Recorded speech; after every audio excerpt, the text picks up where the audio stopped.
Hi everyone, welcome to sale competitive English learning. आज discuss करेंगे एक ऐसा टॉपिक जिसे most of the students difficult and time consuming मानते हैं, पर हम सीखेंगे कुछ ऐसी टेक्निक्स जिससे वो ना ही डिफ़िकल्ट रहेगा ना ही टाइम कंज्यूमिंग। मैं बात कर रही हूँ पैराजम्बल्स की। तो चलिए शुरू करते हैं। How to solve parajumbles. सबसे पहले read the sentences and while looking for clues, transition and linking words, try to understand the theme and quickly identify the purpose. सबसे पहले आपको सेंटेंसेस को रीड करना है और रीड करते वक्त क्लूज ढूंढने हैं, यानी कि ट्रांजिशन एंड लिंकिंग वर्ड्स। वो कैसे ढूंढने हैं वो मैं थर्ड पॉइंट में डिस्कस करूँगी। फ़िलहाल हम डिस्कस कर रहे हैं कि आपको फटाफट से सेंटेंसेस रीड करने हैं और क्लूज ढूंढने हैं, और उसी दौरान आपको समझना है कि जो पैराग्राफ है वो किस टॉपिक पे है, उसका थीम क्या है और उसका पर्पस क्या है। पर्पस क्या हो सकता है? Raising an issue and spreading awareness, किसी मुद्दे को उठाना और उस पर अवेयरनेस फैलाना। क्रिटिसिज्म, क्रिटिसाइज करना। सार्केस्टिक यानी कि व्यंग्यात्मक। एक्सप्लेनिंग समथिंग, या फिर किसी चीज़ को एक्सप्लेन करना। एक बार जब आपने सेंटेंसेस पढ़ लिए और टॉपिक और पर्पस समझ में आ गया तो नेक्स्ट स्टेप है हमारा ओपनिंग और क्लोजिंग सेंटेंस ढूंढना।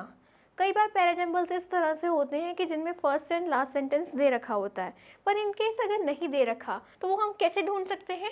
After understanding the purpose, second step is to identify the opening and closing sentence. जब तक हम पैराग्राफ का पर्पस नहीं समझेंगे तब तक हम फर्स्ट लाइन नहीं ढूंढ पाएंगे। इसीलिए जब सबसे पहले आप पैराग्राफ रीड कर रहे हो और क्लूज ढूंढ रहे हो तो पर्पस समझना है, ठीक है, और टॉपिक समझना है, ठीक है।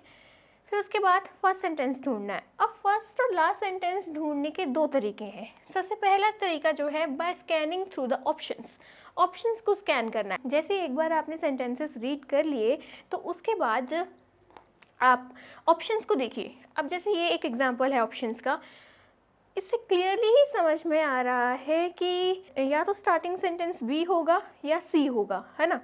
तो फिर बी और सी को दोबारा रीड करना है, जौन सा बेटर लग रहा है उसे सिलेक्ट करना है, ठीक है। नेक्स्ट देखिए, सिमिलरली अगर हम सेकेंड एग्जाम्पल को देखें तो इसमें क्लियरली समझ में आ रहा है लास्ट ऑप्शन या तो ए है या फिर बी है। तो ए और बी को दोबारा से रीड करना है, जो मोस्ट सुटेबल लग रहा है उसको सिलेक्ट करना है। इस तरह से आगे बढ़ना है, ठीक है। पर इन केस यहीं पे एक चीज़ समझ लीजिए कि यहाँ पे मान लो डी होता, ये ऑप्शन ना हो के यहाँ पे होता डी, बी, ए, सी। दो ऑप्शन है बी के और एक ऑप्शन है सी का और एक ऑप्शन है डी का। तो इस केस में ये एज्यूम नहीं कर लेना है कि बी ही फर्स्ट सेंटेंस होगा। ऐसा हम एज्यूम तभी करेंगे, या तो जो फर्स्ट केस था कि या तो बी होगा या सी होगा, ठीक है, या हम तब एज्यूम करेंगे जब दो से ज़्यादा ऑप्शंस में एक ही से शुरू हो रहा है। सपोज यहाँ पे भी बी होता, ठीक है, तो यानी कि बी से ही शुरू होगा। पर अगर दो ऑप्शंस में एक ही सेंटेंस से शुरू हो रहा है, बाकी दो में अलग अलग से, तो हम एज्यूम नहीं कर सकते, क्योंकि मैंने बहुत से ऐसे एग्जांपल्स देखे हैं जहाँ पे दो ऑप्शंस में दे रखा होता है एक ही सेंटेंस, बट वो स्टार्टिंग सेंटेंस नहीं होता, ठीक है।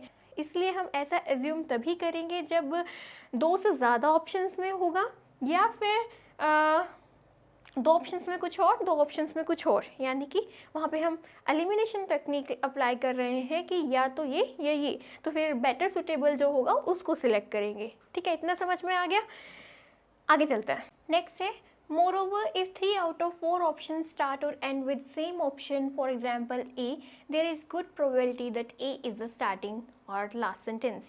ये पॉइंट मैं ऑलरेडी डिस्कस कर चुकी हूँ कि अगर दो से ज़्यादा ऑप्शंस में एक ही स्टार्टिंग सेंटेंस है, यानी कि 4 में से 3 ऑप्शंस में स्टार्टिंग सेंटेंस सेम है, तो मोस्ट प्रोबेबली वही हमारे पैराग्राफ का स्टार्टिंग सेंटेंस होगा, ठीक है। चलिए आगे चलते हैं। अभी हमने सीखा कि ऑप्शंस से कैसे ढूंढना है। अब देखते हैं कि बाय नेचर हम किस तरह से ओपनिंग सेंटेंस अपना ढूंढ सकते हैं। Generally, an opening sentence is one which introduces something, an idea, a thing or a concept for the first time. The statement is complete in itself. Keywords A and the, nowadays, once, file. अगर हम nature पे जाएं तो जो starting sentence होता है उसमें first time कोई आइडिया, कोई कंसेप्ट, किसी थिंग को इंट्रोड्यूस किया होता है, ठीक है, और वो अपने आप में कंप्लीट होता है। तो उसके कीवर्ड्स कैसे होते हैं, आर्टिकल हो सकता है, a an the, nowadays word हो सकता है, वंस हो सकता है, या वाइल हो सकता है। ठीक है, ये कुछ ओपनिंग सेंटेंस के वर्ड्स हैं। नेक्स्ट देखिए, on the other hand closing sentences conclusive in nature, keywords finally, दस, हैंस, देयरफॉर, इवेंचुअली। जो क्लोजिंग सेंटेंस होता है वो कंक्लूसिव इन नेचर होता है, यानी कि उसमें कंक्लूजन होता है, उसमें ऐसे वर्ड्स होंगे एज अ रिजल्ट, देयरफॉर, दस, फाइनली, इवेंचुअली, इस तरह के वर्ड्स होंगे उसमें। ठीक है, बेटर है कि ऑप्शन से सॉल्व करें क्योंकि वो टाइम सेविंग है। ठीक है, आगे देखिए, थर्ड पॉइंट, जब एक बार आपने सारे सेंटेंसेस पढ़ लिए और उसमें क्लूज ढूंढ लिए और टॉपिक और पर्पस समझ में आ गया, उसके बाद फर्स्ट सेंटेंस ढूंढ लिया, तो नेक्स्ट है हमारा थर्ड स्टेप। इन केस अगर आपको फर्स्ट सेंटेंस दे रखा है तो डायरेक्ट थर्ड स्टेप पे आना है, जो कि मोस्ट इंपॉर्टेंट है। Next, find out the mandatory pairs and apply elimination technique. It means whenever you sense a mandatory pair, just look at the options. If only one option has that pair, in that case, most probably that option is the answer. अब जब सबसे पहले जब लिखा हुआ था कि read the sentences and while looking for clues, आपने clues को ढूंढना है, क्योंकि उन clues के बेसिस पे ही आप कोई मैंडेटरी पेयर बना पाएंगे। ठीक है, जैसे ही आपको कोई मैंडेटरी पेयर मिलता है तो आपने एलिमिनेशन टेक्निक अप्लाई करनी है। तो ये मैंडेटरी पेयर क्या है? मैंडेटरी पेयर का मतलब है कोई एक पेयर ढूंढ लेना कि हाँ बी के बाद डी ही आएगा क्लूज के बेसिस पे। तो वो क्लूज कौन से हैं उसको आगे हम फर्दर डिस्कस करेंगे, पर मैंडेटरी पेयर क्यों ढूंढते हैं? क्योंकि अगर हम पूरी सीक्वेंस लगाएं, इसके बाद ये, इसके बाद ये, इसके बाद ये, तो वो बहुत ज़्यादा टाइम कंज्यूमिंग हो जाएगा। इसीलिए जैसे ही हमें एक मैंडेटरी पेयर मिलता है, हमने ऑप्शंस को देखना है और एलिमिनेशन टेक्निक अप्लाई करनी है। और इन केस वो मैंडेटरी पेयर एक ही ऑप्शन में है, then that option is most probably our answer. Moreover, if a pair, for example CB, occurs in more than two options, pay attention to that. जब sentences read करने के बाद आप options में देख रहे हो कि फर्स्ट एंड लास्ट सेंटेंस क्या हो सकता है, तो उसी दौरान आपने ये भी देखना है कि क्या कोई ऐसा मैंडेटरी पेयर है जो दो से ज़्यादा ऑप्शंस में रिपीट हो रहा है। If yes, then pay attention to that mandatory pair, because that pair most probably will be the correct pair. चलिए आगे चलते हैं। Look for transition and linking words to find out mandatory pairs. अब हम सीखेंगे कि मैंडेटरी पेयर्स किस तरह से ढूंढने हैं। कुछ नहीं करना है पैरा जंबल्स में, बस मैंडेटरी पेयर मिला उसके बाद एलिमिनेशन टेक्निक। ठीक है, तो हमारा पूरा फोकस जब हम सेंटेंस रीड कर रहे हैं किस पे होना चाहिए? मैंडेटरी पेयर ढूंढने पे। एक मैंडेटरी पेयर मिल गया, मोस्ट प्रोबेबली हमारा पैरा जंबल सॉल्व हो गया। ठीक है, अब सीखते हैं कि वो मैंडेटरी पेयर ढूंढेंगे कैसे। When two sentences come one after the other, there is usually a word which links them, known as transition and linking words. They connect the sentences logically and are used to make transition from one thought to the next. With the help of these words, we can easily identify which sentence will come before or after it. तो ये transition और linking words होते क्या हैं? Linking words वो words होते हैं जो दो सेंटेंसेस को लॉजिकली जोड़ते हैं। ठीक है, और ट्रांजिशन वर्ड्स वो वर्ड्स होते हैं जो हेल्प करते हैं to make transition from one thought to the next. ठीक है, इन वर्ड्स की हेल्प से हम इजीली आइडेंटिफाई कर सकते हैं कि इनके पहले कुछ आना है या इनके बाद में कुछ आना है। ठीक है, कौन से हैं वो words? As a rule, as a result, for example. ठीक है, फॉर एग्जाम्पल का मतलब इससे पहले कुछ होगा। ठीक है, एग्जाम्पल तभी देंगे। ठीक है, एज अ रिजल्ट से भी पहले कुछ होगा। For one thing, above all, aside from, bearing, bearing means except for. ठीक है, बिसाइड्स, इन अदर वर्ड्स, इन अदर वर्ड्स से भी क्लियर हो रहा है कि पहले कुछ कहा गया है। इन शॉर्ट, इन शॉर्ट से भी क्लियर हो रहा है कि पहले कुछ आना है। Instead, rather, until, unless, except, again, as well as, either or, neither nor, not only but also, otherwise, subsequently, generally, for instance, still, first of all, to begin with, in time, later on, meanwhile, next, then, soon, later, while, meantime, earlier, simultaneously, afterward, with this in mind, after all in all, to sum up, in conclusion, ठीक है, ये conclusive words हैं, to sum up और in conclusion, और first of all, to begin with, ये जो है introductory words हैं, ठीक है। तो हम इन वर्ड्स की हेल्प से इजीली फाइंड आउट कर सकते हैं कि इससे पहले कुछ आना है या फिर इसके बाद में कुछ आना है, ठीक है। चलिए आगे चलते हैं। Other ways to find sequence of the sentences, और क्या तरीके हैं मैंडेटरी पेयर ढूंढने के। सबसे पहले personal pronoun. If a sentence contains a personal pronoun, the person, place or thing it refers to must have appeared in the preceding sentence. क्या कह रहे हैं इसमें? Personal pronoun. पर्सनल प्रोनाउन क्या होता है? कौन सा होता है personal pronoun? I, we, you, he, she, it, they. Pronoun की डेफिनेशन क्या है? दैट इट रिप्लेसेस नाउन, ये नाउन को रिप्लेस करता है। तो इसकी डेफिनेशन से ही समझ में आ रहा है कि पहले नाउन होगा तभी फिर प्रोनाउन आएगा, बिकॉज इट रिप्लेसेस नाउन, ठीक है। तो अगर किसी सेंटेंस में प्रोनाउन आ रहा है तो हमें ढूंढना है कि वो प्रोनाउन किसके लिए आया है।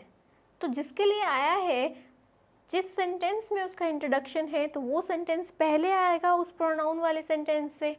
फॉर एग्जाम्पल, अगर मैं कहूँ कि Amitabh Bachchan is the best actor in Bollywood, he has proved his versatility throughout his career, तो he has proved his versatility throughout his career वाला जो सेंटेंस है वो अमिताभ बच्चन वाले सेंटेंस से पहले तो नहीं आ सकता, क्योंकि पहले हम बताएंगे ना कि ये जो he है वो किसके लिए यूज़ हुआ है, ठीक है। तो ये है पर्सनल प्रोनाउन अप्रोच, ठीक है, समझ में आया। नेक्स्ट देखिए, इसी तरह demonstrative pronoun. When a sentence contains a demonstrative pronoun without stating the noun, it implies that the noun was mentioned in the preceding sentence. Demonstrative pronoun क्या होता है? This, that, these, those. अगर किसी sentence में this या that या these या those जो है वो विदाउट नाउन आ रहा है, ठीक है, तो हमने वो ढूंढना है कि ये this जो है वो किसे रेफर कर रहा है, जिसको वो रेफर कर रहा है और जिस सेंटेंस में वो है, तो वो इस this वाले सेंटेंस से पहले आएगा। सेम वही पॉइंट है जो हमने पर्सनल प्रोनाउन में डिस्कस किया, ठीक है।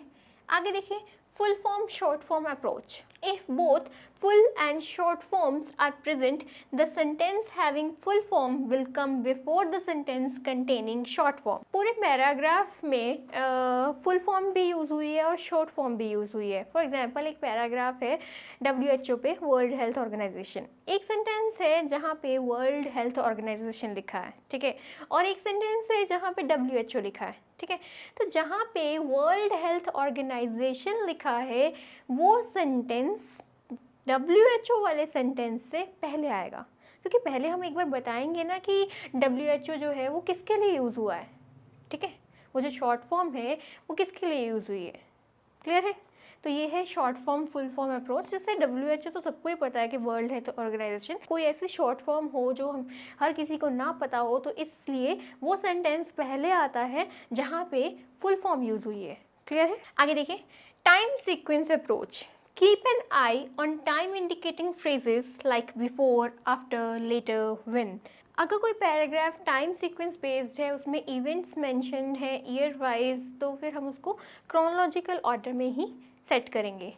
और अगर उसमें ऐसे वर्ड्स यूज़ हुए हैं बिफोर, आफ्टर, ठीक है, तो उस हिसाब से ही हम उसको सेट करेंगे। नेक्स्ट देखिए, theory approach. If any sentence serves as an example, it should be placed after the sentence containing the main idea or concept for which it is serving as an example. ये तो बड़ा general सा concept है कि अगर आपने किसी sentence में किसी चीज़ को डिफाइन किया है और किसी सेंटेंस में उसका एग्जाम्पल दिया है, तो जिस सेंटेंस में उसको डिफाइन किया है वो पहले आएगा और एग्जाम्पल बाद में आएगा, ठीक है। जैसे हम कोई रूल भी करते हैं तो पहले रूल की डेफिनेशन बताते हैं, रूल बताते हैं, फिर उसके बाद उसका एग्जांपल डिस्कस करते हैं। तो यहाँ पे भी यही कंसेप्ट है कि पहले वो सेंटेंस आएगा जिसमें किसी चीज़ को डिफाइन किया गया है और जिस सेंटेंस में उसका एग्जांपल दिया गया है वो बाद में आएगा। चलिए आगे चलते हैं। Articles approach. A sentence with the will come after the sentence with a an if both articles are use for the same noun. क्या कह रहे हैं आर्टिकल्स अप्रोच में कि पैराग्राफ में कोई एक नाउन है जिसके लिए दोनों आर्टिकल्स आ रहे हैं, a an according to the vowel sound और कॉन्सोनेंट कंसेप्ट, और द भी यूज़ हो रहा है या ए एन में से भी कुछ यूज़ हो रहा है, ठीक है। तो पहले कौन सा सेंटेंस आएगा जिसमें ए या एन यूज़ हुआ है, और बाद में कौन सा सेंटेंस आएगा जिसमें डेफिनेट आर्टिकल द यूज़ हुआ है। इसका मैं बड़ा जनरल सा एक एग्जांपल दूं, जैसे once upon a time there was a king, the king was very cruel. ठीक है, तो जब हम फर्स्ट टाइम किंग की बात कर रहे हैं तो हम ए यूज़ कर रहे हैं। ठीक है, तो जब हमने दोबारा से ही उस किंग की बात की then it becomes definite, that's why we are using the. ठीक है, तो यही कंसेप्ट यहाँ पे अप्लाई होता है कि कोई एक नाउन है, किसी सेंटेंस में उसके लिए ए या एन आ रहा है और किसी सेंटेंस में उसके लिए द आ रहा है, तो ए या एन वाला सेंटेंस पहले आएगा और द वाला सेंटेंस बाद में। ठीक है, चलिए आगे देखते हैं। नेक्स्ट है keywords approach. If any important word is repeated in two sentences, then chances are that these two sentences will be consecutive, but look for other clues for actual order. क्या कह रहे हैं इसमें कि अगर कोई इम्पोर्टेंट वर्ड जो है वो दो सेंटेंसेस में रिपीट हो रहा है, यानी कि उसी आइडिया उसी कंसेप्ट को आगे फर्दर और डिस्कस किया गया है, कैरी फॉरवर्ड किया गया है, देन मोस्ट प्रोबेबली वो जो दो सेंटेंसेस हैं वो कंसेक्यूटिव होंगे। एक सेंटेंस है बी और एक सेंटेंस है डी। ठीक है, इन दोनों में ही एक वर्ड रिपीट हो रहा है, मान के चलिए ट्रांसफॉर्मेशन वर्ड रिपीट हो रहा है। ठीक है, यानी कि ट्रांसफॉर्मेशन के कंसेप्ट को ही आगे फर्दर कैरी फॉरवर्ड किया गया है, तो या तो बी डी होगा या डी बी होगा।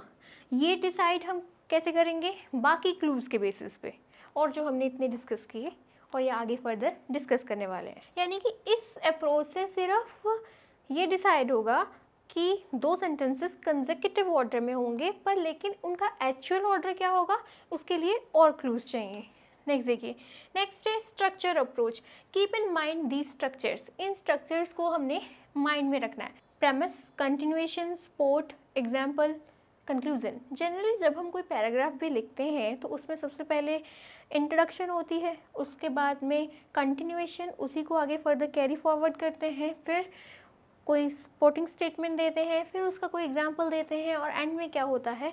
कंक्लूजन। ठीक है, नेक्स्ट देखिए, सेंटेंसेस का स्ट्रक्चर कैसा होता है? Simple, compound, complex. तीन तरह के सेंटेंसेस होते हैं। ठीक है, सिंपल, कंपाउंड, कंपाउंड में आगे डबल कंपाउंड या मल्टीपल कंपाउंड। तो ये भी एक बार माइंड में रखना है कि जब फर्स्ट स्टेटमेंट होती है वो इंट्रोडक्टरी स्टेटमेंट होती है, तो वो जनरली सिंपल स्टेटमेंट होगी। ठीक है, उसके बाद कंपाउंड सेंटेंस हो सकता है, फिर उसके बाद कम्प्लेक्स सेंटेंस हो सकता है। ठीक है, नेक्स्ट देखिए, अगर time based, time sequence based है तो उसमें पास्ट, प्रेजेंट, फ्यूचर का कंसेप्ट हो सकता है। पहले पास्ट की बात की हो, फिर प्रेजेंट की, फिर आगे फर्दर फ्यूचर की, ये भी माइंड में रखना है। नेक्स्ट देखिए, noun, pronoun, no noun pronoun, noun pronoun. क्या मतलब है इसका?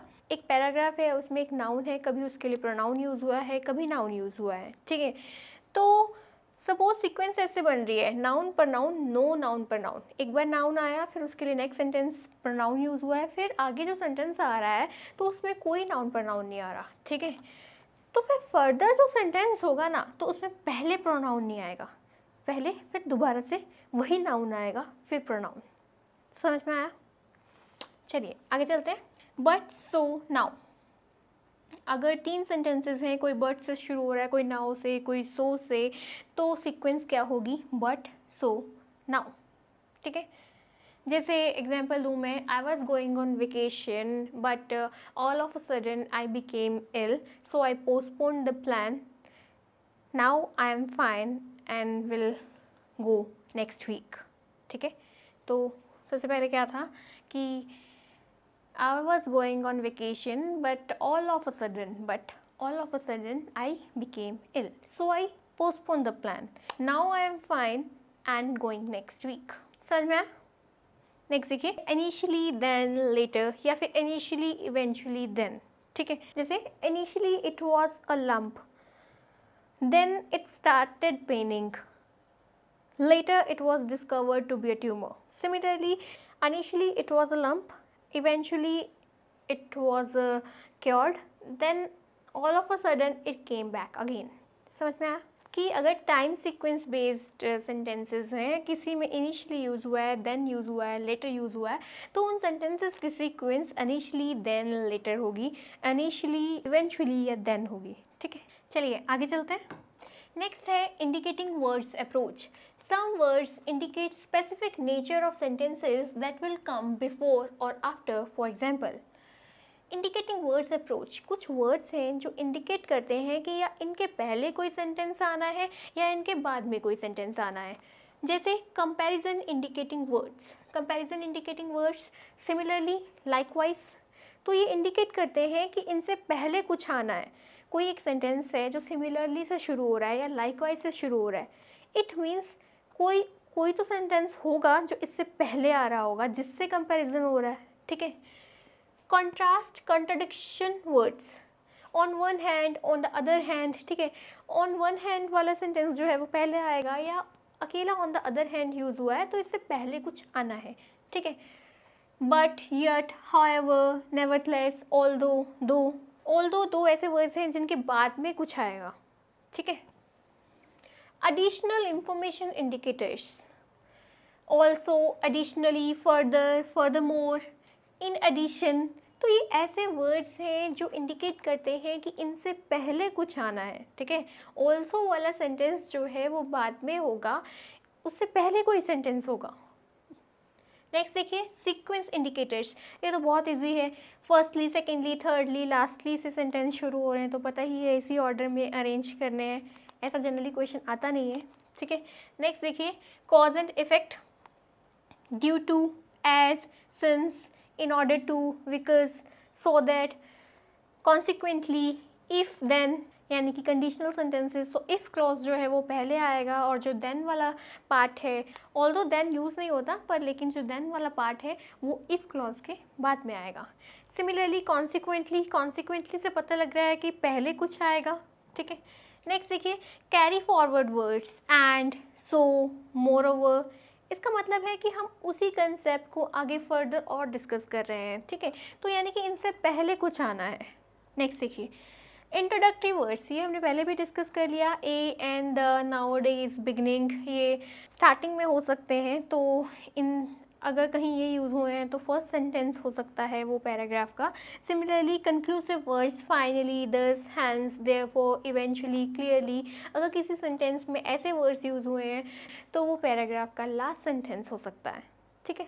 तो ये कुछ अप्रोच थी, टेक्निक्स थी मैंडेटरी पेयर को ढूंढने की। तो आपको पैराजम्बल्स को सॉल्व करने की टेक्निक समझ में आई कि जब आप सेंटेंसेस को रीड कर रहे हैं तो आपका पूरा फोकस दो चीज़ों पे होना चाहिए। सबसे पहले तो देखना कि मेरा स्टार्टिंग सेंटेंस कौन सा हो सकता है, कौन सा ऐसा सेंटेंस है जिसमें इंट्रोडक्टरी स्टेटमेंट है, ठीक है। दूसरा, क्लूज़ के बेसिस पे एक मैंडेटरी पेयर ढूंढ लेना। जब आपने एक मैंडेटरी पेयर ढूंढ लिया तो फिर आपको ऑप्शंस पे आना है, देखना है कि वो मैंडेटरी पेयर कौन कौन से ऑप्शंस में यूज़ हुआ है, उसके बेसिस पे एलिमिनेशन टेक्निक अप्लाई करनी है। यानी कि कुल मिला के सारा फोकस जो है वो एक मैंडेटरी पेयर ढूंढने पे होना चाहिए। तो उस मैंडेटरी पेयर को हम कैसे ढूंढ सकते हैं, जो अभी हमने इतनी सारी अप्रोच डिस्कस की उन्हीं की हेल्प से, जैसे कि personal pronoun approach, demonstrative approach, theory approach, time sequence approach, full form short form approach, article approach, keyword approach, linking transition words और इंडिकेटर्स, इन सब की हेल्प से हम मैंडेटरी पेयर ढूंढ सकते हैं। जैसे ही एक मैंडेटरी पेयर मिला, मोस्ट प्रोबेबली आपका पैराजम्बल सॉल्व हो गया। तो डिस्कशन तो बहुत हो गया, अब देखते हैं कि जो टेक्निक्स हमने सीखी हैं वो एक्चुअल में कितनी एप्लीकेबल है। तो कुछ पैराजम्बल सॉल्व करते हैं। तो ये कुछ पैराजम्बल्स हैं, इनको सॉल्व करके देखते हैं जो अभी टेक्निक्स सीखी हैं वो अप्लाई होती भी हैं या नहीं, ठीक है। तो फिर अभी सेंटेंस रीड करेंगे और रीड करते वक्त पूरा फोकस दो चीज़ों पे होना चाहिए, क्लूज़ ढूंढना मैंडेटरी पेयर बनाने के लिए, और ये देखना कि मेरा फर्स्ट सेंटेंस क्या हो सकता है, ठीक है। चलिए शुरू करते हैं। क्वेश्चन नंबर 1, फर्स्ट सेंटेंस है, now under liberated economy they are learning to compete domestically and globally. They use हुआ है, ठीक है। तो ये फर्स्ट सेंटेंस तो हो नहीं सकता। अब मेरा फोकस होना चाहिए कि दे किसके लिए यूज़ हुआ है, ठीक है। नेक्स्ट सेंटेंस देखिए, in India corporations until recently achieve success by avoiding competition using protected and regulated domestic markets. Next sentence, the trend is irreversible. Last sentence, business leaders are preparing themselves to meet competitive challenges and to avoid being swept away. ठीक है। तो जब हमने इसको पढ़ा तो मुझे पढ़ने के दौरान ही समझ में आ गया कि बी एंड ए पेयरिंग में है, क्योंकि ये जो दे है वो किसके लिए आया है, कॉरपोरेशंस के लिए। शायद डी स्टार्टिंग सेंटेंस हो, क्योंकि ये भी एक तरह से अपने आप में कंप्लीट स्टेटमेंट है, business leaders are preparing themselves. तो ये कन्फ्यूज़न हमारा ऑप्शन से दूर हो जाता है, कहीं पे भी ऑप्शंस में डी से पैराग्राफ शुरू नहीं हो रहा। तो यानी ऑप्शन से या तो ए ओपनिंग सेंटेंस है या बी, मोस्ट प्रोबेबली बी ही है, क्योंकि वो 2 से ज़्यादा में रिपीट हो रहा है, ठीक है। इसलिए बी स्टार्टिंग सेंटेंस है, उसके बाद ए आएगा। क्यों? क्योंकि ये जो दे है वो किसके लिए यूज़ हो रहा है, कॉरपोरेशंस के लिए। तो यहाँ पे हमने कौन सी अप्रोच अप्लाई की है, पर्सनल प्रोनाउन अप्रोच, ठीक है। तो बी ए देखना है मुझे, कहीं ऑप्शंस में है बी ए इकट्ठा, ये रहा, डी इज़ माई आंसर। समझ में आया? कहीं अगर आपको लगे कि डी के बाद ए आना है, नहीं, पहले सीखेंगे उसके बाद ही तो प्रिपेयर करेंगे खुद को, ठीक है। तो दैट्स वाई ए जो है वो डी से पहले आएगा। This one is our closing sentence. Clear है? तो हमने यहाँ पे बहुत सिंपल किस पे फोकस किया, क्लू हमारा क्या था, दे। तो हमने पूरा फोकस किस पे करना था कि दे किसके लिए आया है, ठीक है, कॉरपोरेशंस के लिए। तो ये किस में होंगे, सीक्वेंस में होंगे। स्टार्टिंग सेंटेंस कंफ्यूजन हो सकती थी कि या ये हो सकता है या ये हो सकता है, पर डी तो ऑप्शंस में ही नहीं है। दैट्स वाई मेरा आंसर क्या है, बी ए डी सी, क्योंकि यही एक ऑप्शन है जिसमें मैंडेटरी पेयर आ रहा है बी ए। क्लियर है? चलिए आगे चलते हैं। सेकेंड क्वेश्चन में हमें S1 एंड S6 दे रखा है, यानी कि फर्स्ट एंड लास्ट लाइन दे रखी है। तो ऐसे में अब हमने फोकस लास्ट लाइन पे भी करना है, क्योंकि हमारी लास्ट लाइन ऐसी होनी चाहिए जो S6 के साथ में मैच करे, ठीक है। S1 है, यानी कि फर्स्ट सेंटेंस है, For a conversation to be stimulating and sustained, the participants must be active talkers as well as active listeners. Last sentence होगा, It's better to paint the big picture first, and if your partner wants to know more, you can always fill in with details. हमें set करना है PQRS को. Sentence है, This is usually unnecessary, confusing and even boring to your partner. Some people feel that they have to give long-winded explanations of their views. Make a point of throwing the conversational ball to the other person after you have presented your ideas in an abridged form. Be sure to do both in conversation. अब यहाँ पे हमने first sentence introductory नहीं ढूंढना था, क्योंकि introductory तो हमें ऑलरेडी दे रखा है, ठीक है। और आपने क्लूज कौन कौन से ढूंढे, एक तो इसमें क्लू था दिस, हमें फोकस करना था कि ये दिस किसके लिए आया है, किसके लिए आया है। Some people feel that they have to give long-winded explanations of their views. Long-winded explanations के लिए आया है, ठीक है। तो यानी कि मैंडेटरी पेयर है QP। नेक्स्ट, यहाँ पे आपने एक और क्लू देखा, बोथ। हम देखेंगे कि ये बोथ किसके लिए आया है, किसके लिए आया है, active talkers and active listeners. इससे पता लगता है कि हमारा सबसे पहला सेंटेंस क्या होगा, एस है कहीं ऑप्शंस में, only B option, so B is my answer. आगे कहीं फोकस करने की ज़रूरत ही नहीं है। अच्छा, हम इस एक बार चेक कर लेते हैं कि क्या इसमें QP है, मैंडेटरी पेयर, हाँ QP है, तो मेरा आंसर और भी ज़्यादा श्योर हो गया कि बी ही है, ठीक है। समझ में आया? तो यानी कि पूरा फोकस क्लूज पे होना चाहिए और फर्स्ट सेंटेंस पे होना चाहिए, ठीक है। तो देख लेते हैं कि सेंटेंस किस तरह से मीनिंगफुल बन रहा है। ये आपको एग्जाम्स में देखने की ज़रूरत नहीं है, टाइम नहीं वेस्ट करना है। जैसे आपको मैंडेटरी पेयर और फर्स्ट लाइन मिली तो ऑप्शंस पे आ जाना है, एलिमिनेशन टेक्निक अप्लाई करनी है और आगे बढ़ना है, ठीक है। तो यहाँ पे हम सीख रहे हैं, तो देखते हैं कि किस तरह से पैराग्राफ जो है वो मीनिंगफुल बना है। For a conversation to be stimulating and sustained, the participants must be active talkers as well as active listeners. ठीक है, Be sure to do both in conversation, यानी कि दोनों conversation में participate करें। उसके बाद make a point of throwing the conversational ball to the other person after you have presented your ideas in an abridged form. जब आपने अपने आइडिया को शॉर्ट फॉर्म में रिप्रेजेंट कर दिया, उसके बाद दूसरे को मौका दो बोलने का, ठीक है। Some people feel that they have to give long-winded explanations of their views. कुछ लोगों को लगता है कि उन्हें अपने views को लॉन्ग वे में एक्सप्रेस करने की ज़रूरत है, but this is usually unnecessary, confusing and even boring to your partner. पर ये क्या हो जाता है, बोरिंग हो जाता है आपके पार्टनर के लिए। इसलिए it is better to paint the big picture first and if your partner wants to know more you can always fill in with details. इसलिए बेटर यही है कि पहले एक शॉर्ट वे में अपने व्यू को, अपने कंसेप्ट को रिप्रेजेंट कर दो, उसके बाद अगर आपके पार्टनर को और इन्फॉर्मेशन चाहिए होगी तो वो आप दे सकते हो। समझ में आया? तो ये बन गया मीनिंगफुल। हमारा जो लास्ट सेंटेंस है पी, ठीक है, उसके साथ मैच कर रहा है S6 के साथ, तो सॉल्व हो गया। ठीक है, तो इस क्वेश्चन में कौन सी अप्रोच अप्लाई हुई है? डेमोन्स्ट्रेटिव प्रोनाउन अप्रोच की। दिस डेमोन्स्ट्रेटिव प्रोनाउन जो है कौन से नाउन के लिए आया है? Long winded explanations. दूसरा, बोथ भी एक क्लू है कि बोथ किसके लिए यूज़ हो रहा है? एक्टिव टॉकर्स और एक्टिव लिसनर्स। ठीक है, अगर हम बोथ पे फोकस करें तो तुरंत ही हमारा सेंटेंस सॉल्व हो गया, क्योंकि ऐसे और कोई ऑप्शन था ही नहीं, तो B is our answer. Clear है? चलिए आगे चलते हैं। अब आते हैं थर्ड क्वेश्चन पे। इसमें सेंटेंसेस थोड़े ज़्यादा हैं, 6 सेंटेंसेस हैं, हमें उन्हें अरेंज करना है और आंसर भी इस तरह से करना है कि फर्स्ट सेंटेंस कौन सा होगा, सेकेंड, थर्ड, फिफ्थ, लास्ट। ठीक है, तो फटाफट से पहले सीक्वेंस बना लेंगे। सबसे पहले रीड करेंगे और रीड करते वक्त फोकस रहेगा क्लूज पे और फर्स्ट सेंटेंस पे। ठीक है, moreover salaries in public sector enterprises are not as competitive as those offered by private or foreign corporates. This trend should be a wake-up call for stakeholders to examine why employees are seeking better opportunities with private companies in India and abroad. Public sector enterprises, PSEs.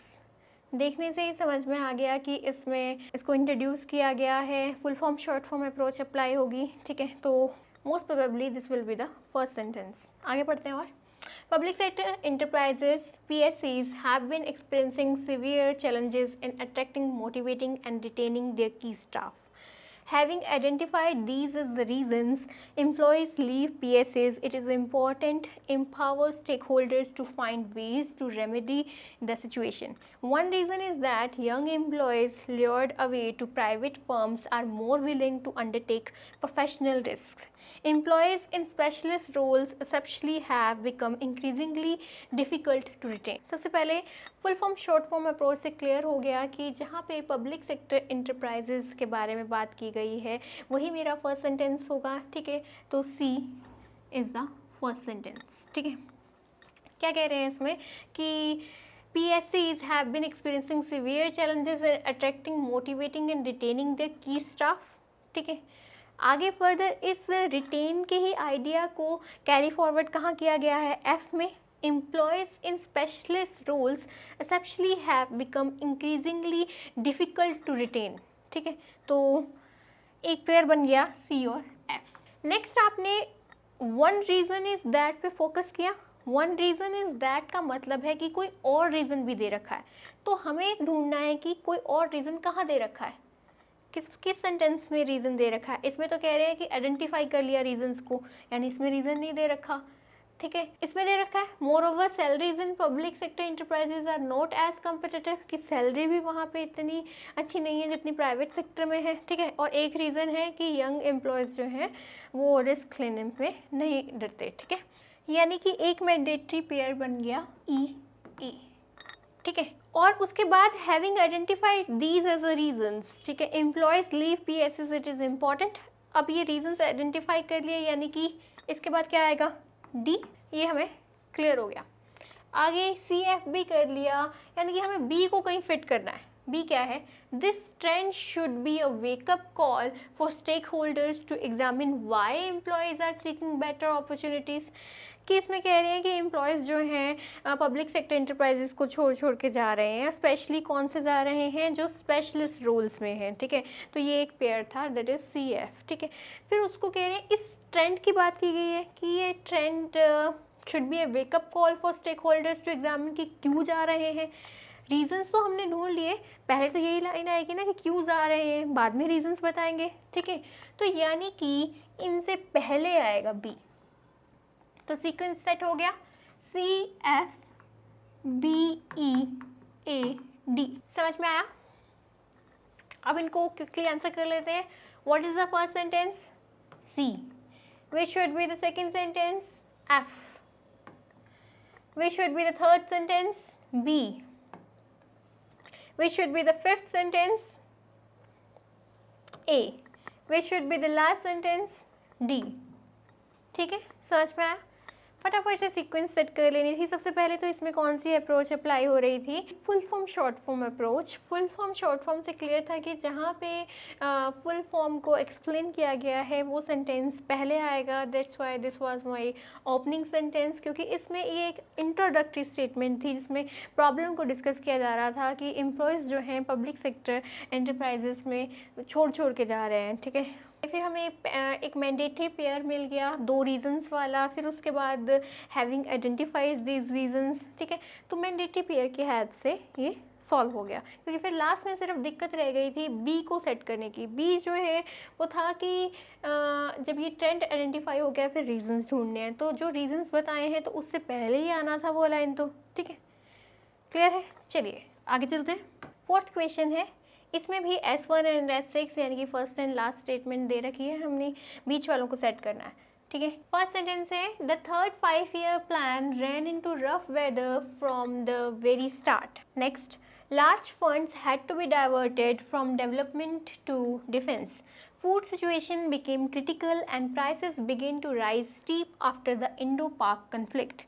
During this period, there was also the war with Pakistan in 1965. There was the China War in 1962 which completely upset our economy. The government had to resort to devaluation of the rupee. तो जिन sentences में first sentence और last sentence दे रखा होता है वहाँ पे हमें opening sentence ढूंढने की बजाय ज़्यादा फोकस लास्ट सेंटेंस ढूंढने पे करना चाहिए, क्योंकि फर्स्ट सेंटेंस तो उसने ऑलरेडी दे ही दिया है। तो हमारा जो लास्ट सेंटेंस होगा वो ऐसा होना चाहिए कि वो S6 से मैच करे।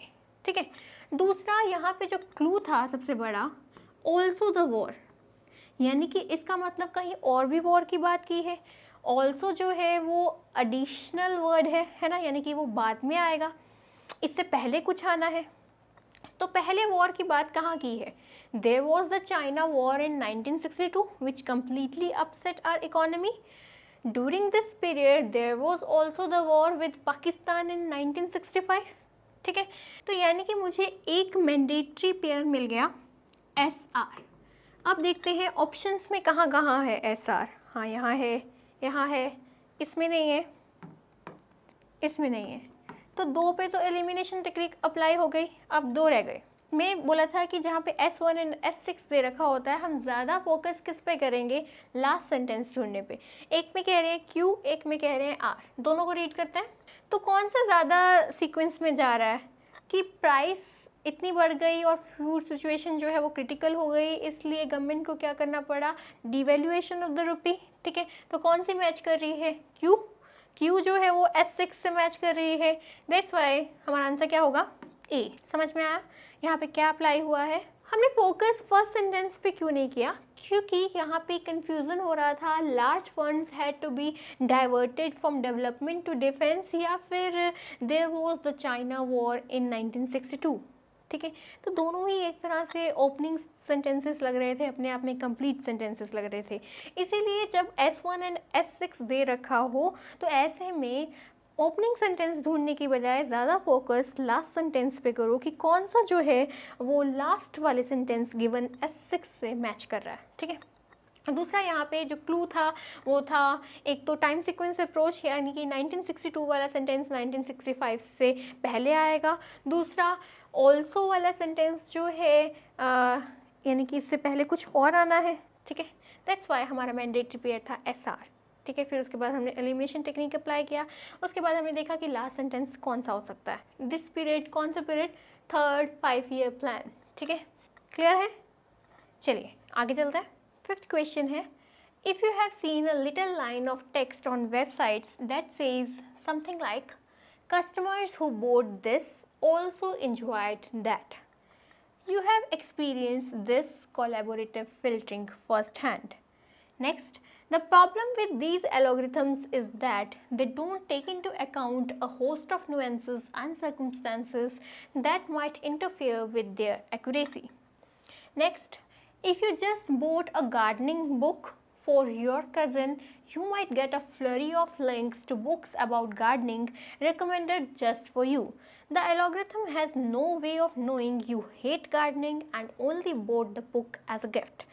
Collaborative filtering is a mathematical algorithm by which correlations and co-occurrences of behaviors are tracked and then used to make recommendations. I think this one is one of the easiest क्योंकि इसमें collaborative filtering आगे further this collaborative filtering, this का मतलब है कि इसकी पहले भी कहीं बात की गई है और सबसे पहले यहाँ पे कंसेप्ट कौन से सेंटेंस में इंट्रोड्यूस हो रहा है, डी, ठीक है, कोलैबोरेटिव फिल्टरिंग का, ठीक है, तो D is most probably my first sentence, ठीक है। ऑप्शंस में देखते हैं, दो में है, अगर दो से ज़्यादा में होता तो हम इसको कंसीडर कर सकते थे और इधर जो है अलग अलग है, ठीक है, तो मोस्ट प्रोबेबली फिर भी मुझे डी ही लग रहा है, बट हम कंक्लूड नहीं कर सकते, ठीक है।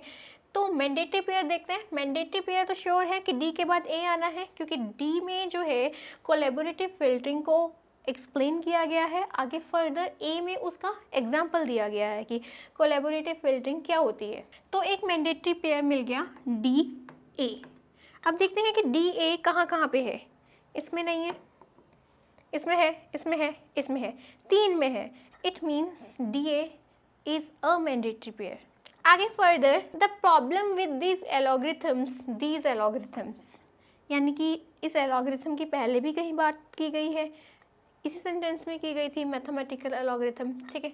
तो the problem with these algorithms is that they don't take into account a host of nuances and circumstances that might interfere with their accuracy. Problem इन एलोग्रिथम में ये है कि वो सारे सर्कमस्टेंसेस को ध्यान में नहीं रखते, ठीक है। हाँ, फिर उसका आगे और एग्जाम्पल दिया गया है, एक्सप्लेन किया गया है कैसे कि if you just boat a gardening book for your cousin, तो फिर चाहे आपको गार्डनिंग में इंटरेस्ट ना हो फिर भी वो गार्डनिंग से रिलेटेड बुक्स की सजेशंस देते रहते हैं। एल्गोरिथम को कहीं से नहीं पता कि यू हेट गार्डनिंग, ठीक है। तो इसका यहाँ पे एग्जाम्पल दे रखा है कि वो एल्गोरिथम जो है वो सारे सर्कमस्टेंसेस को ध्यान में नहीं रख सकती, ठीक है। तो उसका एग्जाम्पल दे रखा है नीचे गार्डनिंग वाला, ठीक है। तो यानी कि बी सी एक पेयर है। तो यहाँ पे कौन सी अप्रोच अप्लाई हो रही है, दैट इज़ थ्योरी अप्रोच, यानी कि पहले आप कोई कंसेप्ट इंट्रोड्यूस करेंगे फिर उसका एग्जाम्पल देंगे, ठीक है। तो डी ए बी सी दो पेयर है, ठीक है, और D is my opening sentence क्योंकि जिसमें कोलैबोरेटिव फिल्टरिंग को इंट्रोड्यूस किया गया है, ठीक है।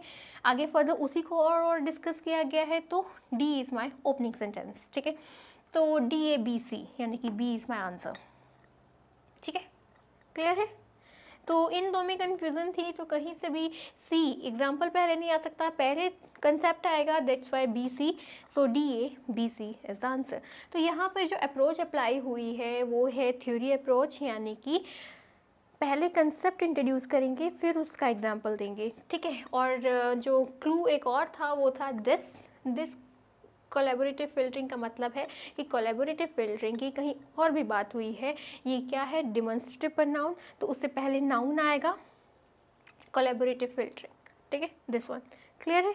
चलिए आगे चलते हैं। 6th क्वेश्चन है, इसमें सेंटेंसेस ज़्यादा हैं, 5 सेंटेंसेस हैं, हमें उन्हें अरेंज करना है। चलिए शुरू करते हैं। Scientists have for the first time managed to edit genes in a human embryo to repair a genetic mutation, fueling hopes that such procedures may one day be available outside laboratory conditions. The cardiac disease causes sudden death in otherwise healthy young athletes and affects about 1 in 500 people overall. Correcting the mutation in the gene would not only ensure that the child is healthy but also prevents transmission of the mutation to future generations. It is caused by a mutation in a particular gene and the child will suffer from the condition even if it inherits only one copy of the mutated gene. In results announced in Nature this week, scientists fixed a mutation that thickens the heart muscle, a condition called hypertrophic cardiomyopathy.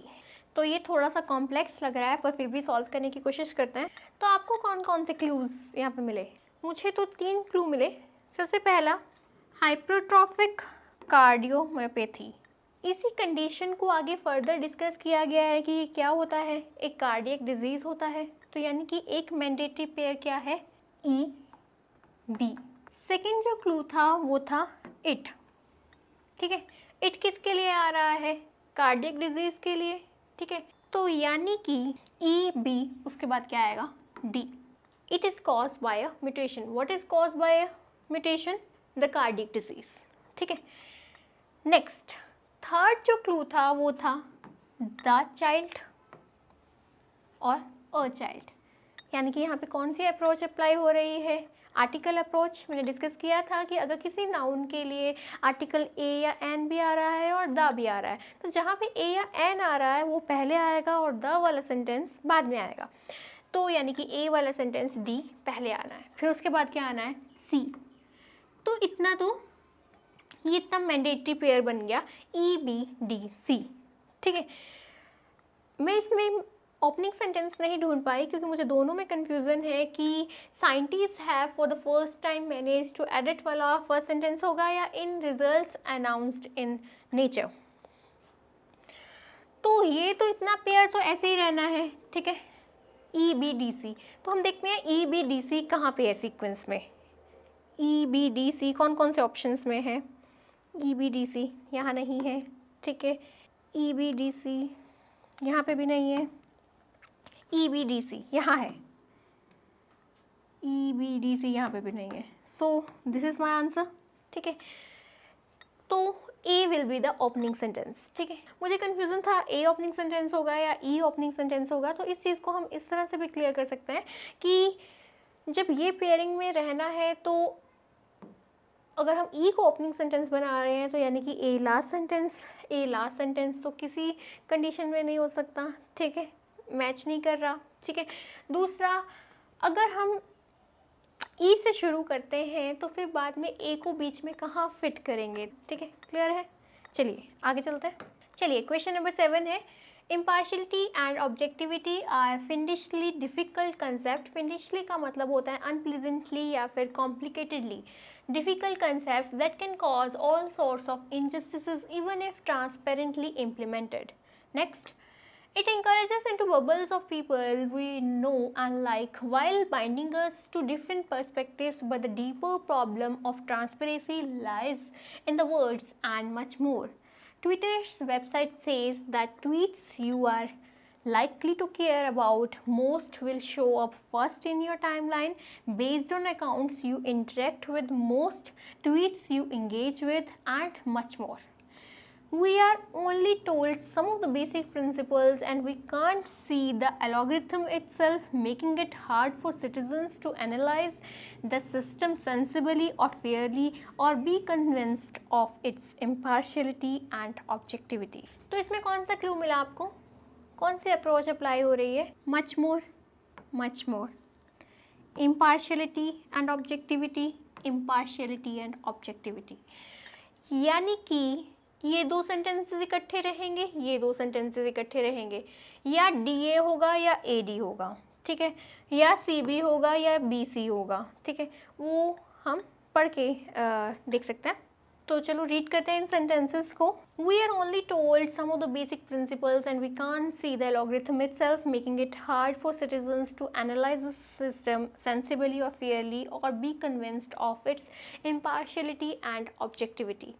Impartiality and objectivity are fiendishly difficult concepts, ठीक है। तो यानी कि इस idea को further carry forward किया गया है ए में, that can cause all sorts of injustices even if transparently implemented।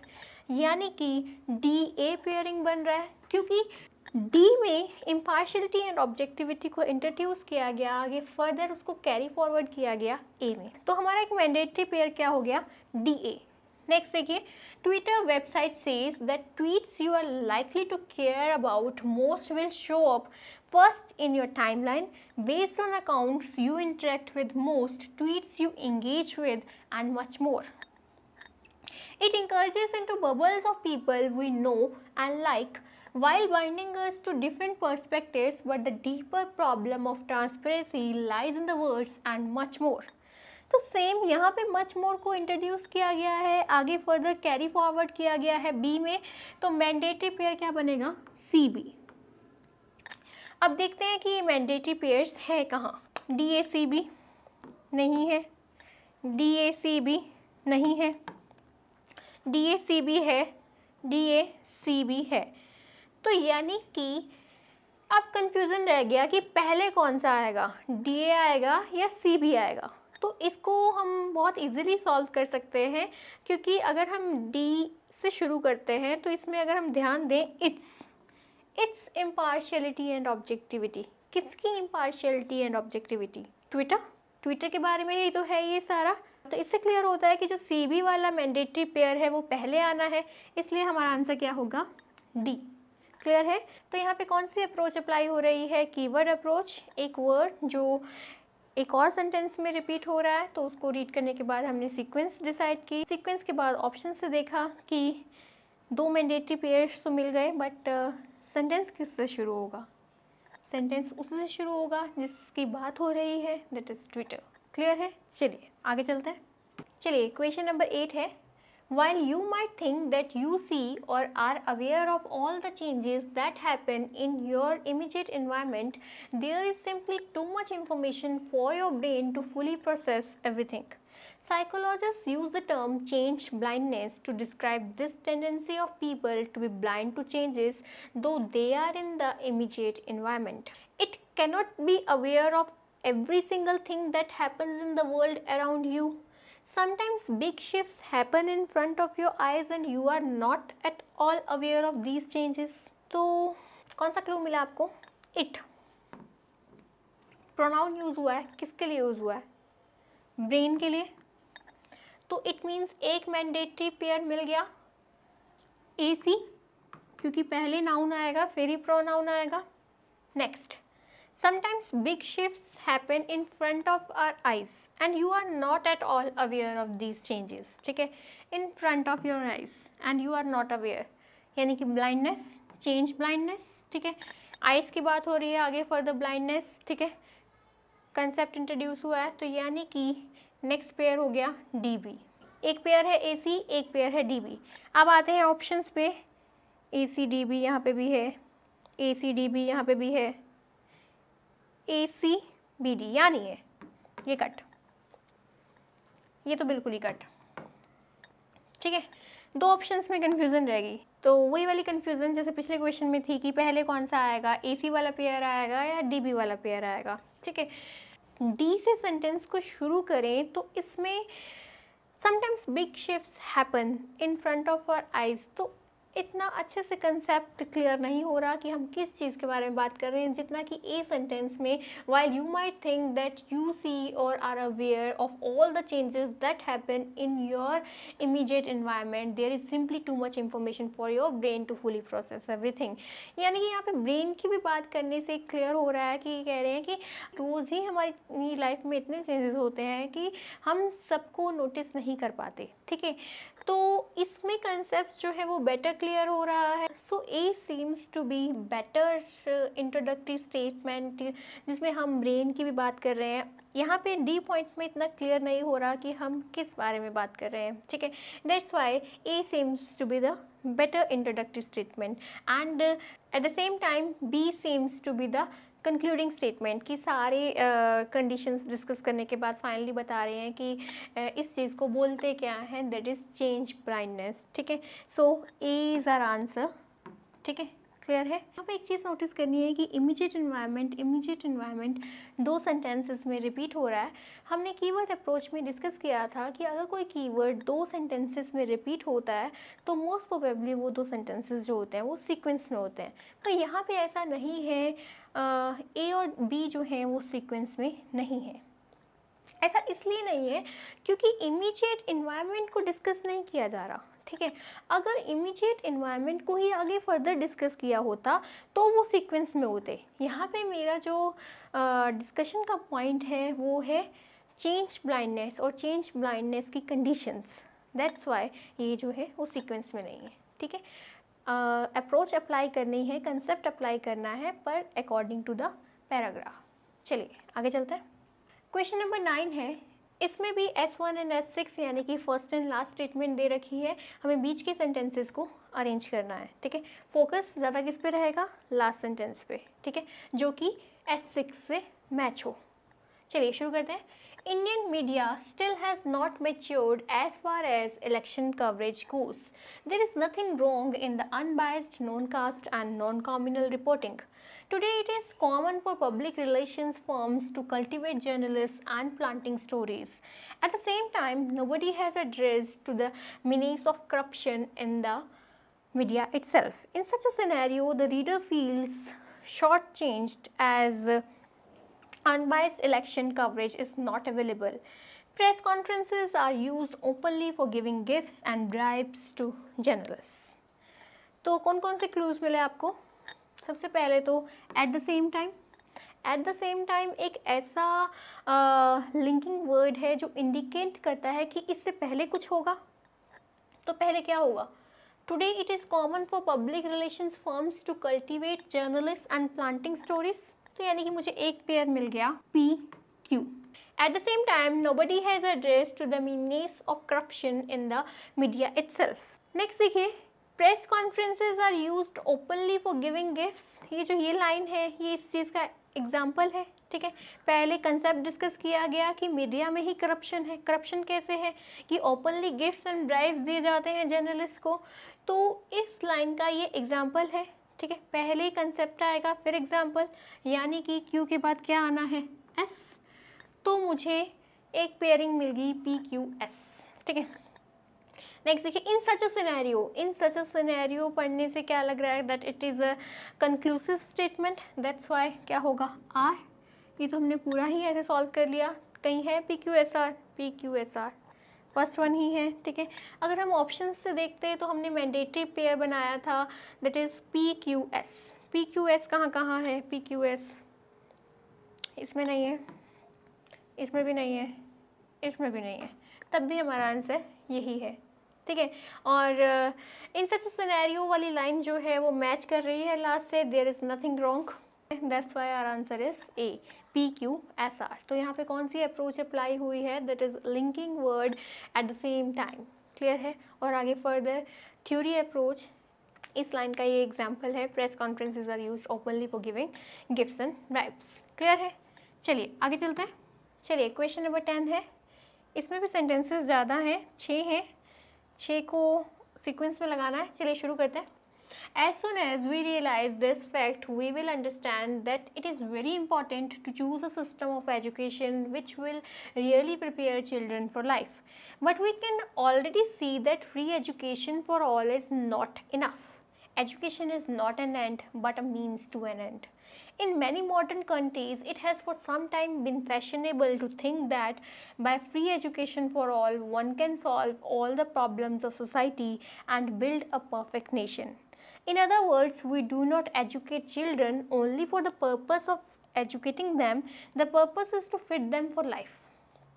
We find in such countries a far larger number of people with university degrees than there are jobs them to fill. तो पढ़ने के बाद कौन कौन से clues मिले आपको? सबसे पहले तो पहले ही सेंटेंस में as soon as एक ऐसा लिंकिंग वर्ड है अगेन जो इंडिकेट करता है कि इससे पहले कुछ आना है, ठीक है। दिस फैक्ट यानी कि कौन सा फैक्ट, वो हमें फोकस करना है। नेक्स्ट ओपनिंग सेंटेंस कौन सा लग रहा है, कौन सा सेंटेंस अपने आप में लगा कि कंप्लीट है। नेक्स्ट कौन सा ओपनिंग सेंटेंस,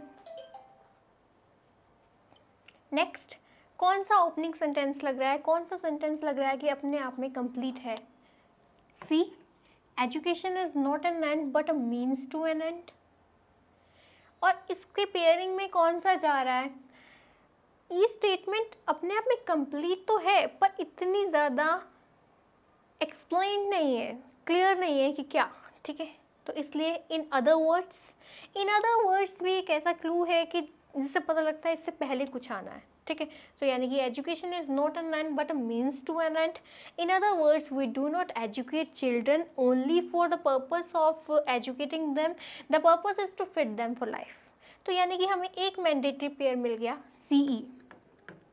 देखते हैं ऑप्शंस में कहीं CE है, यहाँ है, ये हो सकता है, या नहीं है, यहाँ है, या नहीं है, 2 बचे। आगे और सॉल्व करने की कोशिश करते हैं। दिस फैक्ट, फैक्ट कौन सा है? दिस अब किसके लिए आ रहा है? इस फैक्ट के लिए कि हम बच्चों को सिर्फ एजुकेट करने के लिए ही नहीं पढ़ाते, किस लिए पढ़ाते हैं कि वो अपनी ज़िंदगी में सेटल हो सकें, ठीक है। तो ये फैक्ट, इसी फैक्ट की बात हो रही है यहाँ पे। तो एक चीज़ और क्लियर हो गई कि सी ई के बाद क्या आना है? ए। अब देखते हैं सी ई के बाद ए किस में है? सी ई के बाद ए इसमें है। सो माई आंसर इज सी। तो यहीं से क्लियर हो गया, आगे और कुछ जाने की ज़रूरत नहीं है, it will be time consuming, ठीक है। तो ऑप्शन से सॉल्व कर लिया हमने कि सी ई ए यहीं पर है, ठीक है। वैसे अब हम यहाँ पे सीख रहे हैं तो पूरी सीक्वेंस बनाते हैं, ठीक है। बट यूज़ हुआ है तो इसका मतलब है कि इससे पहले कुछ आना है। But we can already see that free education for all is not enough, यानी कि फ्री एजुकेशन की कहीं और बात हुई है।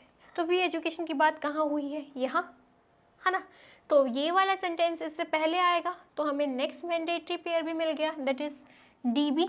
In many modern countries, it has for some time been fashionable to think that by free education for all, one can solve all the problems of society and build a perfect nation. But we can already see that free education for all is not enough. कैसे नहीं enough? इसका example कहाँ दे रखा है? We find in such countries a far larger number of people with university degrees than there are jobs them to fill, ठीक है। तो नेक्स्ट क्या होगा? एफ। हमने बी के बाद ही एफ क्यों लगाया? क्योंकि बी का एग्जाम्पल है एफ। कैसे एजुकेशन इनफ नहीं है? क्योंकि ऐसी कंट्रीज़ में ऐसे लोग ज़्यादा हैं जिनके पास डिग्रीज़ हैं पर जॉब्स नहीं हैं, ठीक है। तो जो एफ है वो बी का एग्जाम्पल है, दैट्स वाई बी के बाद आएगा एफ, यानी कि थ्योरी अप्रोच।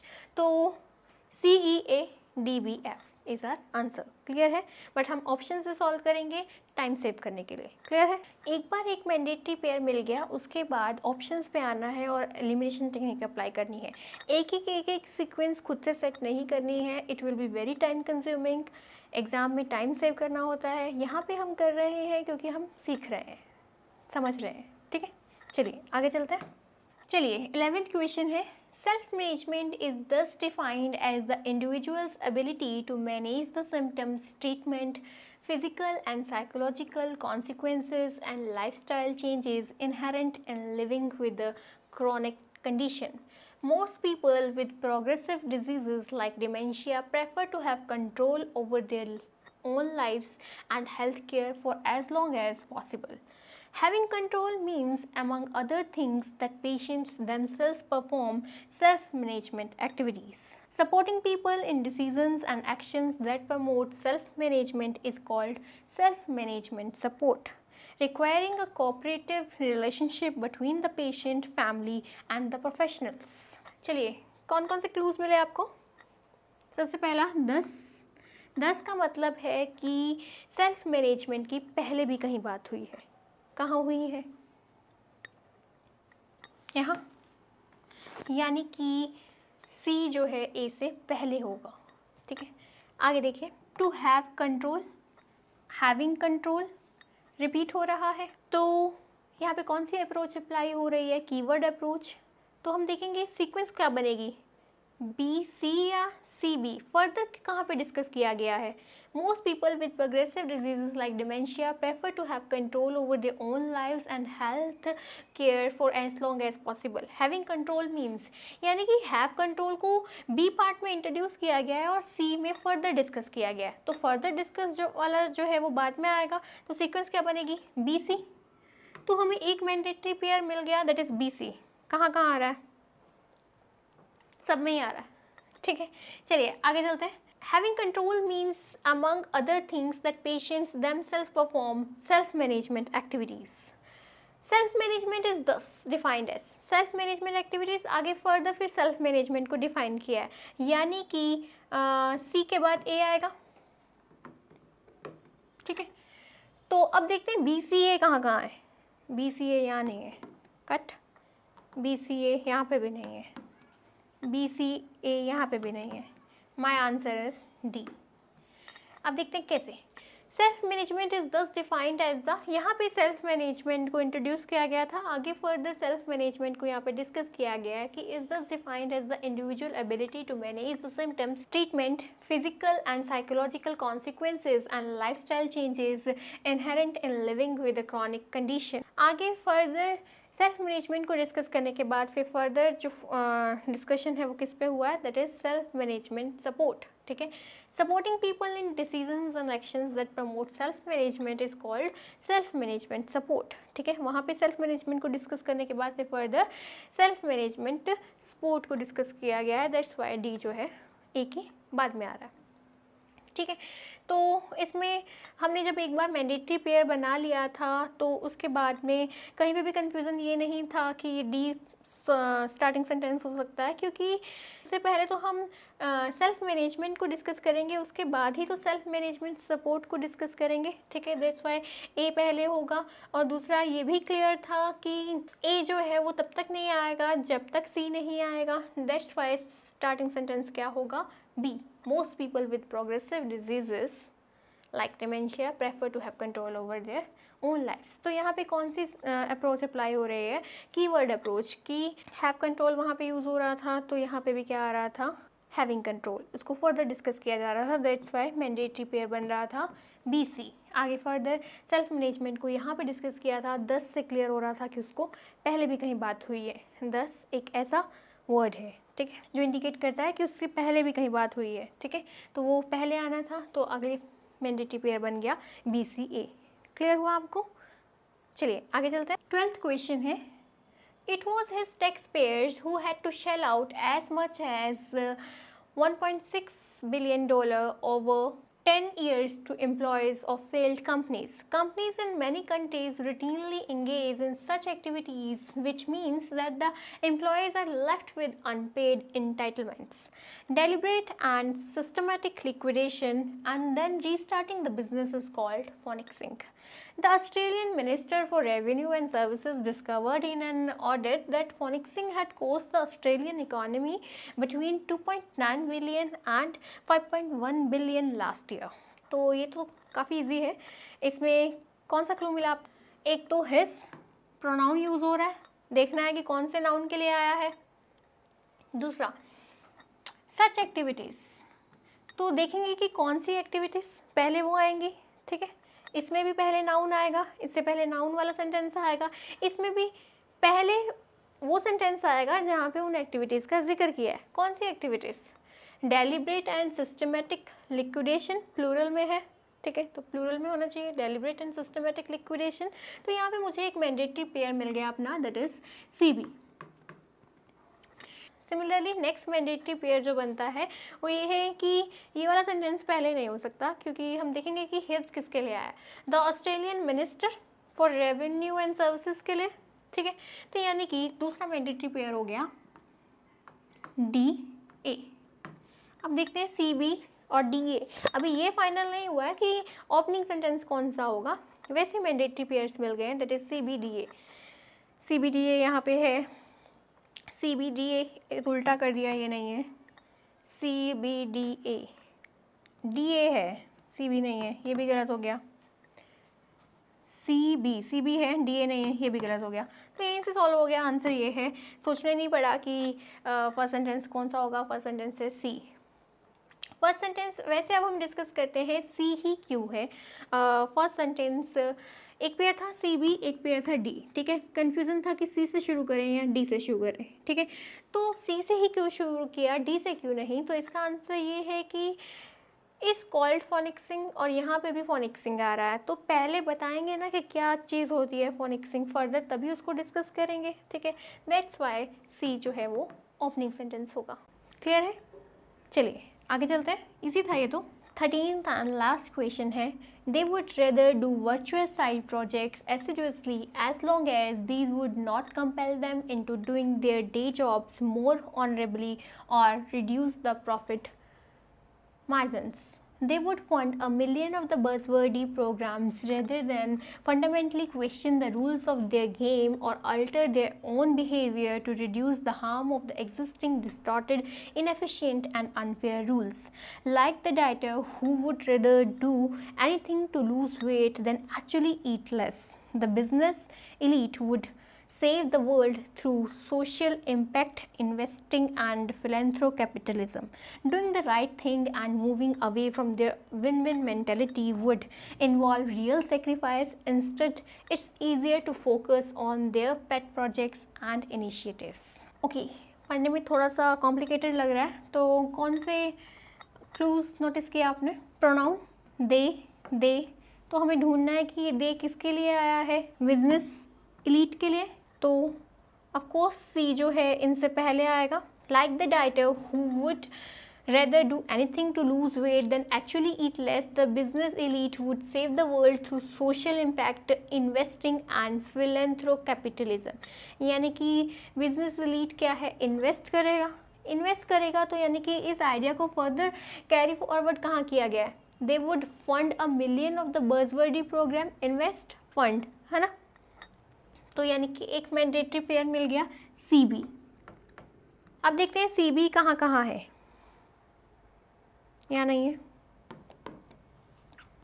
यहाँ पे भी नहीं है, यहाँ है, तो दो हो सकते हैं. ठीक है, आगे और डिस्कस करते हैं. नेक्स्ट सेंटेंस देखिए, they would rather do. Would rather का मतलब है कि ये एक कॉन्ट्राडिक्टरी स्टेटमेंट है, यानी कि इससे पहले कुछ होगा. ठीक है, तो इसके कॉन्ट्रडिक्शन में क्या आएगा? इसके कॉन्ट्रडिक्शन में ये तो नहीं हो सकती दे वुड फंड भी करेंगे, they would rather do virtuous side, नहीं ना, इसके कॉन्ट्रडिक्शन में तो नहीं बन सकती, यानी कि बी के बाद ए नहीं आ सकता. तो अगर हम डी के बाद ए फिट करके देखें, doing the right thing and moving away from their win win mentality would involve real sacrifice. ठीक है, Instead, it's easier to focus on their pet projects and initiatives. यानी कि doing the right thing is difficult, इसलिए वो क्या करेंगे? They would rather do virtuous side projects. ठीक है, side projects, pet projects, यानी कि pet projects तो इससे मैच कर रहा है, तो D के बाद A. नेक्स्ट मैंडेटरी पेयर ये हो गया, एक मैंडेटरी पेयर CB, एक मैंडेटरी पेयर DA. ठीक है, अब सेंटेंस किससे शुरू होगा? CBDA, CBDA, यानी कि सेंटेंस सी से शुरू करें या डी से? C, like the dieter. ठीक है, D, doing the right thing and moving away from their. यहाँ पे तो देयर यूज़ हो रहा है, इट मीन्स पहले नाउन आना चाहिए, पता होना चाहिए कि किसके बारे में बात कर रहे हैं, बिजनेस एलीट. दैट्स व्हाई हमारा ओपनिंग सेंटेंस कौन सा है? C. So answer will be C, CBDA. Clear है? तो ये थी पैराजम्बल्स को सॉल्व करने की टेक्निक और उसके कुछ क्वेश्चंस. तो आपने नोटिस किया कि पैराजम्बल्स इतने डिफ़िकल्ट और टाइम कंज्यूमिंग होते नहीं, पर एग्जामिनेशन हॉल में टाइम प्रेशर की वजह से हमें लगते हैं. पर अगर हम इस टाइम प्रेशर को साइड में रख के फोकस करें कि हमें फटाफट से एक मैंडेटरी पेयर ढूंढ के एलिमिनेशन टेक्निक अप्लाई करनी है, तो हम बहुत ईजिली पैराजम्बल्स को सॉल्व कर सकते हैं. ठीक है, तो आई होप आपको आज की वीडियो पसंद आई होगी. मेरे चैनल को लाइक, सब्सक्राइब एंड शेयर करना ना भूलें. मिलते हैं अगली वीडियो में. और जाने से पहले, अगर मेहनत आदत बन जाए तो कामयाबी मुकद्दर बन जाती है. बाय.